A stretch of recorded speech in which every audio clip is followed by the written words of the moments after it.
So hello well spending YouTube চ্যানেলের তরফ থেকে তোমাদের জানাই নতুন আরেকটি ভিডিও দেখার স্বাগত। আজ তোমাদের সামনে এমন একটি ভিডিও আমি তুলে ধরবো, এমন একটি সতীপীঠ দেখাবো যেখানে এক সময় ছিল ঘন জঙ্গলে ঢাকা, এমনকি দিনের বেলাতেও খুব অন্ধকার থাকতো, সবাই সেখানে পৌঁছতে পারতো না, কেবলমাত্র নির্ভীক তান্ত্রিকরা দেবীকে প্রসন্ন করার জন্য সেখানে পৌঁছতেন। আমরা বীরভূমে থাকা একটি সতীপীঠের খোঁজ পেয়ে পৌঁছে গিয়েছিলাম ভিডিও করার জন্য এবং তোমাদের সাথে সেটাকে তুলে ধরার জন্য। কিভাবে যাবে, কি সেখানে থাকতে চাইলে কিভাবে থাকবে, কোথায় থাকবে, তার পৌরাণিক সমস্ত ঘটনাগুলি তোমাদের সামনে তুলে ধরছি। পুরো ভিডিওটি দেখো, স্কিপ করো না।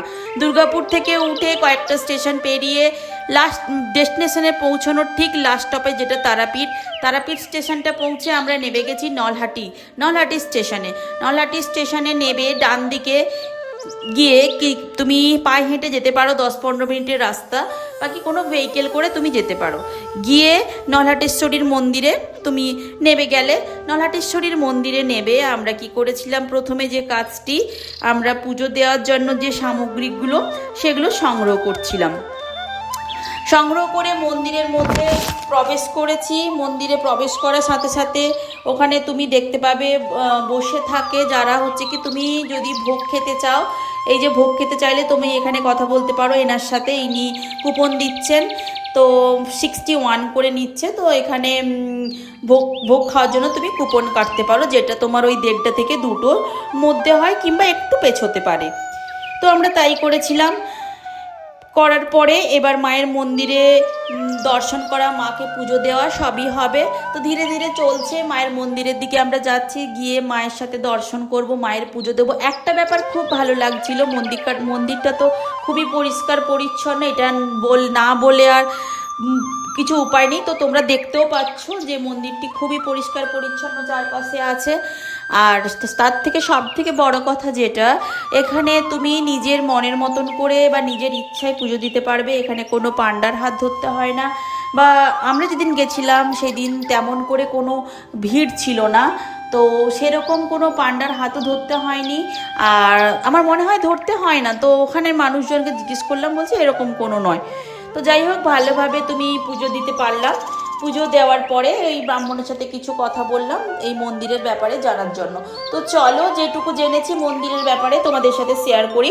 দেবী নলহাটেশ্বরীর মন্দির হলো 51 সতীপীঠের অন্যতম একটা পীঠ। বীরভূম জেলার এই অঞ্চলে সতীর কণ্ঠনালী বা গলার নালী পড়েছিল, সেই থেকেই নলহাটির নামকরণ হয়েছে। জানা যায় স্বপ্নাদেশে কামদেব উদ্ধার করেন সতীর কণ্ঠনালী। ব্রাহ্মণী নদীর তীরে ললাট পাহাড়ের নিচে সেই কণ্ঠনালীর ওপর বেদি করে প্রতিষ্ঠিত হন দেবী নলহাটেশ্বরী। স্থানটি রামায়ণ কাহিনীর সঙ্গেও কিংবদন্তির দ্বারা যুক্ত। আর একটা ব্যাপার যেখানে এটা জানতে পারলাম যে নলহাটিটি হিন্দু, মুসলিম, শাক্ত, শৈব ও বৈষ্ণব ধর্মের এক আশ্চর্য সমন্বয় ও সম্পৃক্তির এক মিলনভূমি। এখানে যেটা প্রথমেই আমি ভিডিও শুরুতেই বলেছিলাম, এখানে মা কালী একসাথে, ভৈরব শিব ও ভগবান বিষ্ণুর একসাথে পুজো করা হয়। মন্দিরের যে পুরো জায়গাটা, পুরো চাতালটা অনেকটা জায়গা জুড়ে অবস্থিত।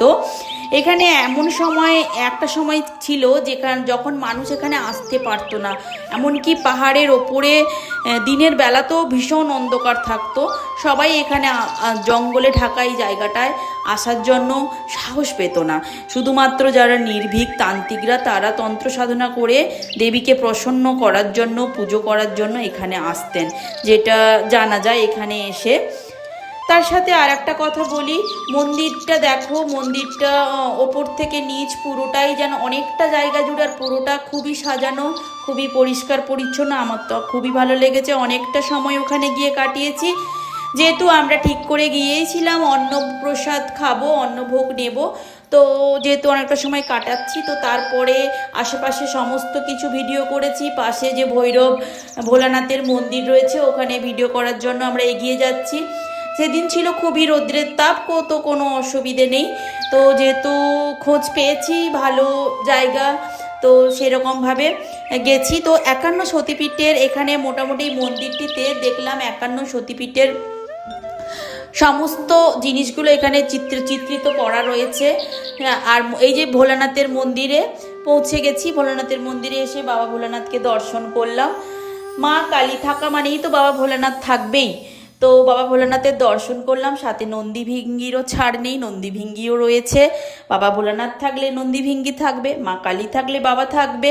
তো এইভাবে তো চলো সারাদিন এইভাবেই আমরা মোটামুটি ভিডিও করা। আর মা কালী, নলাটেশ্বরীর মা, তার সাথে বাবা ভৈরব এবং গণেশজির মন্দির রয়েছে, সমস্ত আমরা দর্শন করেছি খুব ভালোভাবে। এই চাতালে বসে অনেকটা সময় কাটিয়েছি। তারপরে ভোগ দেওয়ার সময় চলে এসছে, 1:30 বেজে গেছে। এখানে আমি তোমাদের একটা ইনফরমেশান দিই।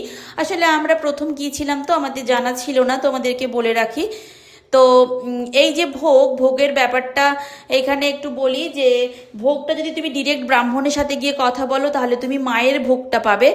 আর আমরা ওটা জানতাম না, আমরা ওইখানে গিয়ে কুপন কেটেছিলাম 61 টাকা দিয়ে, তো আমরা নিরামিষ ভোগটা সেবন করেছিলাম। তো যাই হোক, মায়ের নামে মায়ের আশ্রয়ে বসে ভোগ সেবন করেছি, এটা অনেকটাই প্রাপ্য। তো যাই হোক, সারাদিনটা খুব ভালো কাটিয়ে আমরা এবার বাড়ির পথে রওনা দিলাম। ওকে, টাটা, ভালো থেকো। আমার পুরো ভিডিওটি দেখো, ভালো লাগলে শেয়ার করো।